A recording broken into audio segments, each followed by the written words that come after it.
যে অবস্থায় সে নিজে হাঁটতে পারে না, বিএম কলেজ মসজিদে যায়, আর একজনের জুতা খুলে দেয়, আবার নামাজ পড়ে আবার জুতাটা পরে যায়। সে নিজে ঠিক মতো বসতে পারে না, এমন অসুস্থ।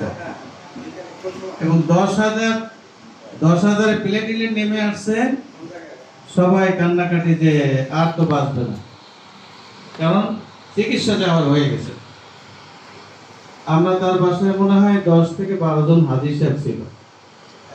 আমরা নিজেরাই কিছু নাস্তা কিনে, সে তো অসুস্থ, আমরা কয়েকজন কলিগ নাস্তা কিনে তার বাসায় দোয়ার আয়োজন করলাম।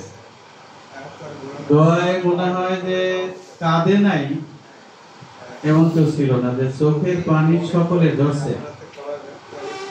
কথাটা আমি এই জন্য বলছি যে আল্লাহ রাব্বুল আলামিন তার এই ঘরের রিলেশনে কি যে বরকত কিভাবে দেন, এটা মানুষ চিন্তা করতে পারে না। তার বাসায় দোয়া হলো, পরের দিন তার প্লেটিলেট মাপা হলো, 30,000-এ চলে আসে।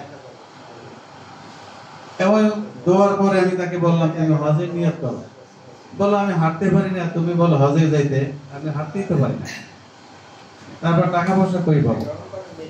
সে মুয়াজ্জিন, ডক্টর মুয়াজ্জিন, কিন্তু ওই বছরে শুধু হজই করে নাই, সে যে পারফর্ম করেছে আমরা পারিনি। সুস্থ মানুষ, সে জাবালে সুর, সেখানে সে উঠছে, এবং জাবালে নূর যেটা হেরা গুহা, যেটা সে হেরা গুহার উপরও সে উঠছে। 2টা পাহাড়ে সে এই অসুস্থ মানুষ এখানে উঠেছে।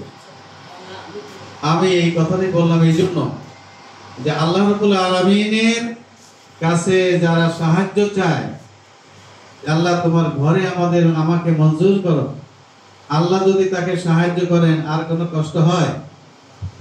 আরেকটি কথা বলবো, কাবা ঘরে একদিন আসরের নামাজ পড়ে কাবায় ঢুকলাম না, জোহরের